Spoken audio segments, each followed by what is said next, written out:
은혜 받을 하나님의 말씀은 사사기 11장 12절에서 18절까지의 말씀입니다.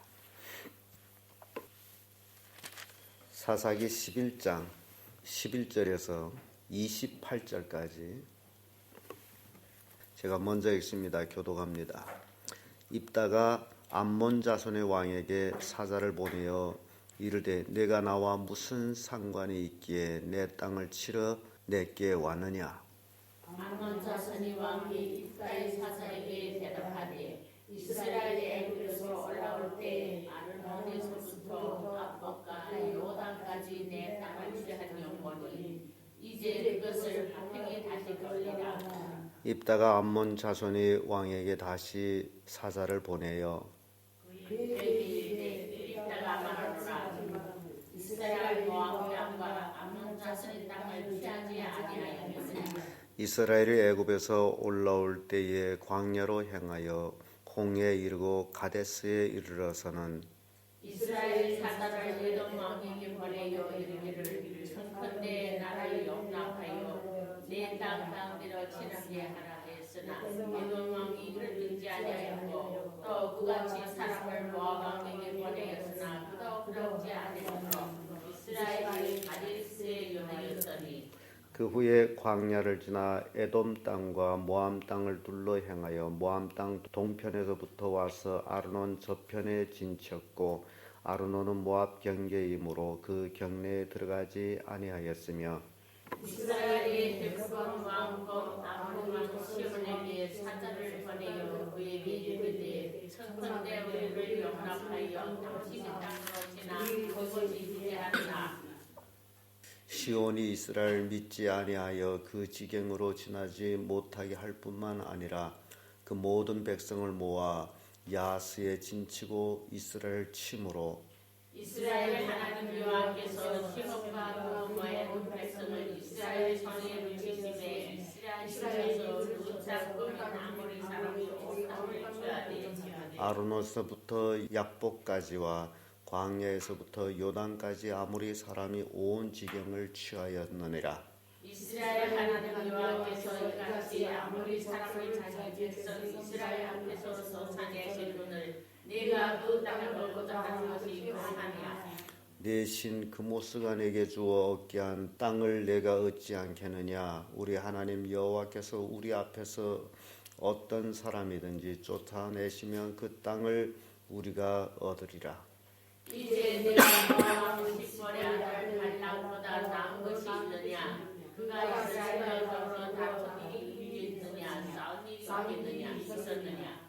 이스라엘이 헤스본과 그 향촌들과 아로엘과 그 향촌들과 아르논 연안에 있는 모든 성읍에 거한 지 300년여를 그동안에 너희가 어찌하여 도로 찾지 아니하였느냐.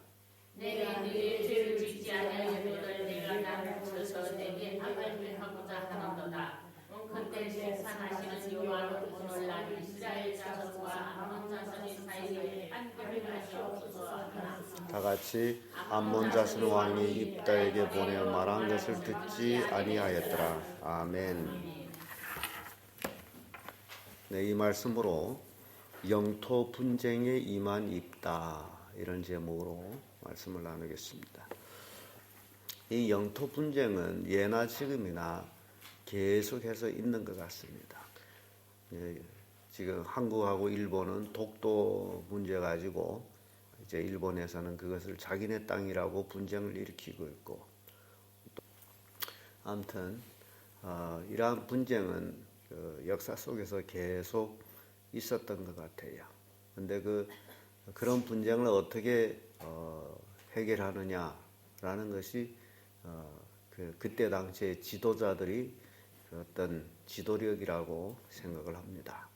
오늘도 마찬가지로 우리 본문에서 이 암몬하고 이스라엘이 이제 영토 분쟁을 하게 됩니다. 그런데 그 영토 분쟁을 보게 되면요, 그 역사적인 왜곡이 꼭 들어가 있다라는 것을 볼 수 있어요. 그래서 영토 분쟁에 임한 입다는 어떻게 했냐? 그 첫째가 영토 분쟁에 역사 왜곡된 것을 바로잡는 것이 중요하다 라는 교훈을 주고 있습니다. 그래서 입다도 왜곡된 역사를 반박합니다.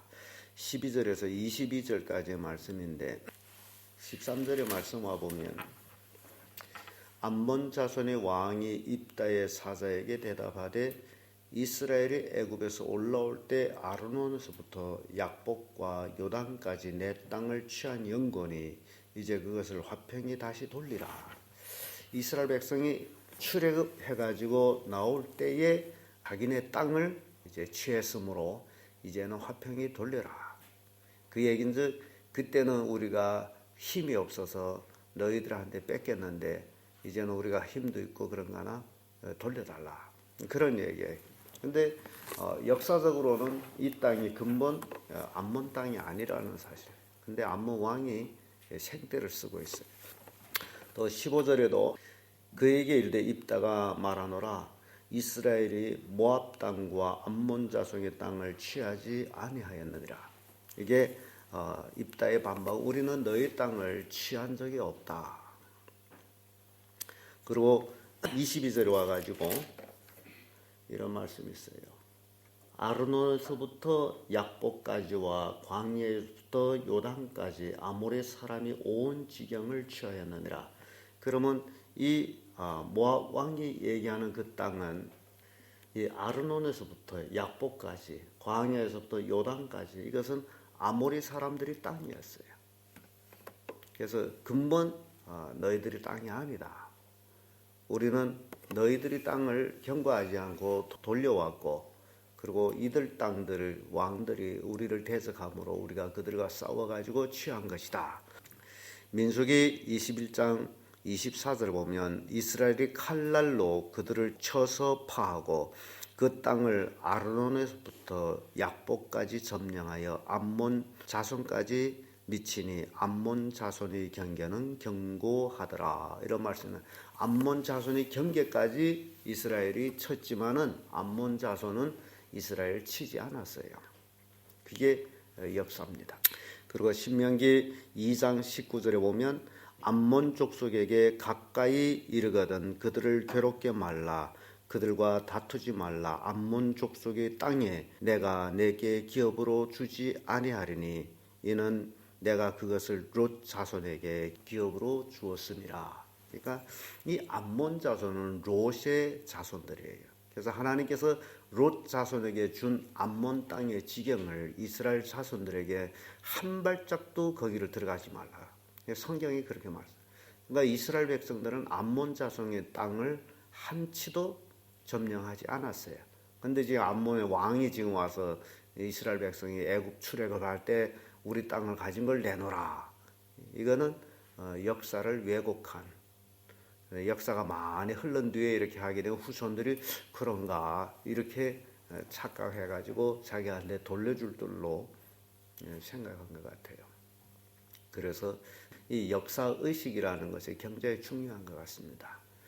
오늘날 많은 사람들이 역사가 어떻든 상관없이 사는 사람들도 있습니다. 특히 우리 조선족들은 자신의 근본을 잊어가고 있습니다. 도대체 내가 누군지 정체성을 잊어 내가 중국 사람인지 조선 사람인지 착각하고 살아가고 있어요. 많은 사람들이 자기가 중국 사람이라고, 물론 국적으로 얘기할 적에는 우리는 중국 사람이 맞습니다. 그러나 우리의 근본을 얘기할 적에 우리는 조선 사람이에요. 그러면 중국에 있는 우리 조선족 언제부터냐? 언제부터 우리가 중국에서 조선족으로 살았느냐? 그 역사의식을 우리가 가지고 있어야 돼요. 중국에서 조선족으로 살 수 있었던 것은 바로 중화인민공화국이 성립된 후부터 그때에 우리는 조선족이 됐습니다. 그전에는 조선인이에요. 우리 민족은 이민족입니다. 이 땅의 정착족이 아니에요. 이민해서 이 땅에 살다가 이제 정착했어요. 그러니까 우리 조상들은 이민해 왔어요. 이 땅의 뿌리가 아니라는 얘기예요. 그걸 아셔야 돼요. 이게 우리 민족의 역사예요. 그러니까 극상해야 지금 한 150년 정도의 우리 조선족이 중국 땅에 정착해 살아가고 있는데 50년을 한 세대를 하게 되면 세 세대, 그러니까 3세대 정도 이 땅에 지금 살고 있습니다. 물론 그 썩 전에도 있었습니다만은 한 300년 전까지 있어요. 그런데 그들은 중국 땅으로 조선에서의 그 이제 사신으로 건너왔던 사람들, 또는 잡혀서 노비로 왔던 사람들, 그들은 먼저 다 중국 사람하고 동화돼 가지고 중국 사람이 됐어요. 그러나 실제적으로 많은 이민을 했던 것은 150년 정도의 역사밖에 안 됩니다. 그래서 우리 민족은 이 땅에서 오래 살아봤자 지금 3세대 정도밖에 안 되기 때문에 우리 조선족은 이 중국의 대민족, 대중국에 진출해가지고 여러 가지 경제적인 활동, 정치적인 활동 모든 면에서 우리는 미약할 수밖에 없습니다. 중국은 특별히 관계망을 이루고 있는 나라인데 5천년 역사를 가지고 있는 그 관계망 속에 이제 150년을 가진 우리 조선족이 거기에서 뭘 자리 잡고 하겠다라는 것은 견자일 불가능합니다. 관계가 안 된다는 얘기죠. 자기 역사를 알아야 돼요. 역사의식이라는 것이 그렇게 중요합니다. 그래서 입다는 역사의식이 분명했어요. 그는 분명히 역사가 어떤 것을 알았어요. 그러므로 암몬 왕한테 역사적인 왜곡된 것들을 분명히 반박하는 입다의 모습은 너무너무 멋지지 않습니까? 이게 지도자예요. 역사에 깨어있는 것, 내 민족의 역사가 어떠한지를 분명히 아는 것. 입다는 참 기생의 아들이었다 할지라도 그런 분명히 하나님이 쓰시는 사람이었어요. 그래서 역사의식이 분명했기 때문에 왜곡된 역사를 반박할 수 있었던 입다의 모습 봅니다. 두 번째, 영토 분쟁에 임한 입다는 실효 지배를 증가합니다. 23절에서 26절까지 말씀인데 26절의 말씀 와보면 입다가 이런 얘기합니다. 이스라엘의 헤스본과 그 향촌들과 아로엘과 그 향촌들과 아르논 연안에 있는 모든 성읍에 거한 지 몇 년이라고요? 300년이 되었거늘 그동안에 너희가 어찌하여 도로 찾지 아니하였느냐. 300년을 이제 출애굽한 지 이제 300년이 됐어요. 우리가 300년 동안 그 지역에서 살았는데 왜 그때는 찾지 않고 이제 왔느냐 하는 얘기. 그래서 300년을 실효 지배했다라는 거예요. 300년을 실효 지배했다면 그건 내 땅이라는 얘기예요. 그게 중요한 거예요. 누가 지배하고 있느냐가 그게 굉장히 중요한 거예요. 지금 우리는 독도를 놓고 얘기해 볼 때 독도에다가 비록 조그만 섬입니다만은 근데 일본에서 그걸 그렇게 욕심내는 것은 그 독도에 포함되어 있는 해안 그것이 욕심나서 그래요. 섬이 욕심나서가 아니에요.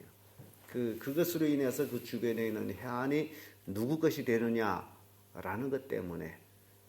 근데 그 독도를 보게 되면 한국령 하고서 거기다 크게 글을 써놨어요. 그래서 누가 실효 지배하고 있느냐. 거기 한국 이제 군인들이 그 지키고 있잖아요. 300년을 우리가 거기서 살았다. 그렇다면 그것이 우리 땅이 아니냐? 그에게 실효 지배를 하고 있었다. 왜 그전에는 와 찾지 않았느냐? 너희들이 땅이 아니기 때문이다. 라는 얘기예요. 민수기 21장 25절에 이스라엘이 이같이 그 모든 성읍을 취하고 그 아모리인의 모든 성읍을 헤스본과 그 모든 촌락에 가였으니 이게 출애굽해가지고 이스라엘이 그들과 싸워가지고 취했던 그 땅들이에요. 그래서 이 실효 지배적인 증거를 내세웁니다. 이래도 네 땅이냐? 그런 얘기. 너무너무 이제 재밌습니다. 끝으로 영토 분쟁에 임한 입다는 하나님의 주심을 증거합니다. 이 땅은 하나님이 우리에게 주신 것이다. 그런 얘기. 가장 중요한 얘기입니다. 누가 주었느냐? 하나님이 주셨다. 27절에서 28절인데 27절의 말씀 보면 내가 내게 죄를 짓지 아니하였거늘 내가 나를 쳐서 내게 악을 행하고자 하는도다. 원컨대 심판하시는 여호와는 오늘날 이스라엘 자손과 암몬 자손 사이에 판결하시옵소서 하나 암몬 자손의 왕이 입다에 보내어 말한 것을 듣지 아니하였더라. 이런 말씀입니다. 이 땅은 하나님이 주신 것인데 이제 하나님께서 판단하실 것이다. 근데 암몬 자손의 왕이 듣지 않았다. 듣지 아니하면 망해야 되겠죠. 하나님이 주신 땅이고 하나님께서는 이스라엘 백성을 향해서 암몬 땅에 들어가지 말라고 분명히 말씀하시고 암몬을 건드리지도 않았고 암몬에게 악을 행치도 아니하였는데 이들이 생트집을 잡고 있다. 그러면 맞아 죽어야죠. 아무리 롯 자손이라도. 신명기 1장 8절에 보면 여호와께서 너희 열조 아브라함과 이삭과 야곱에게 맹세하사 그들과 그 후손에게 주리라 하신 땅이 너희 앞에 있으니 들어가서 얻을지니라. 하나님께서는 이스라엘 자손들에게 약속하신 그 땅, 아브라함에게 약속하신 그 땅이 너희 앞에 있으니 너희는 들어가서 취해라. 그러면 지금 이스라엘 백성들이 살고 있는 땅은 누가 주었다는 겁니까? 하나님이 주신 거예요. 또 여호수아 1장 6절에도 마음을 강하게 하라, 담대히 하라. 너희는 이 백성으로 내가 그 조상에게 맹세하여 주리라 한 땅을 얻게 하리라. 하나님이 맹세해서 얻게 한 그 땅을 얻게 하리라. 그러므로 너희는 마음을 담대하고 강하게 하라. 이게 하나님께서 여호수아에게 이제 말씀하신 것이에요. 여호수아 때에 본격적으로 그 땅을 점령했기 때문에. 그래서 사사 입다는 이런 영토 분쟁에서 아주 지혜롭게 역사적인 것, 또 시로 지배한 것, 그리고 하나님이 주신 것, 이 모든 것들을 이제 증거했던 그 입다의 모습을 보면서 참 훌륭한 주의 종이었다라는 것을 이제 볼 수 있습니다. 그래서 우리가 신앙생활하면서 오늘날도 우리가 똑같이 역사 의식을 가지고 살아요. 매일매일 숨이 붙어 있어 사는 것이 아니고 나는 누구며 내가 왜 이 땅에 살고 있으며 나는 앞으로 어디로 갈 것이냐, 그런 것들을 우리가 의식하면서 하나님께 영광이 되는 삶을 살아야 돼요. 그게 성도들이 삶입니다. 우리가 어디에 있든지 우리는 분명한 역사 의식 속에서 살며 내 근원이 뭔지를 분명히 알아야 돼요. 그래서 우리의 민족의 정체성을 찾고 그래서 하나님께 영광 돌리는 민족이 되도록 사는 것이 굉장히 중요하다라는 교훈을 오늘 본문의 말씀을 통해서 우리에게 주고 있습니다. 기도하겠습니다.